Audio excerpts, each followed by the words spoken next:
Guys দেখো বাড়ি মসজিদ ঘুরতে এসেছে, দেখো এইটুকু ঢালাই করা হয়ে গেছে, কাম চলছে এখন। মোটা পাতা এটি দেখো নিচে পাথর বিছাইছে, দেখো কাম করছে অনেক।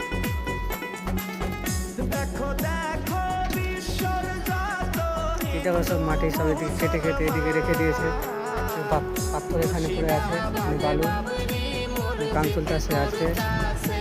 আজকে হলো মার্চের 1 তারিখ, সকাল সকাল চলে এসে দেখো কাম চলছে এখন। আরো সামনে যা দেখাচ্ছে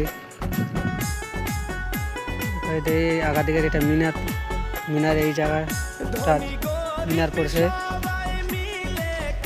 মিনারে এখন জায়গা দেখো। আর আগে যেয়ে দেখাচ্ছে আপনাদের ওই দেখো ওই ভাটানে সব ইট নিয়ে আসছিল, আপনাদের জুম করে দেখাচ্ছি। ভাটা এখন কাম করছে, ইট বানাচ্ছেন এখন, অনেক ইট পড়ে আছে ওদিকে। এখন এইদিকে তোমার সাইডের জায়গা খুঁড়তে নিয়ে গেছে বাউন্ডারি ঘেরার জন্য, এদিকে বাউন্ডারি ঘেরবে। আপনারা দেখতে পাচ্ছেন বাউন্ডারি অনেকক্ষণ খোঁড়া হয়ে গেছে, এই সাইড খুঁড়তে বাকি আছে।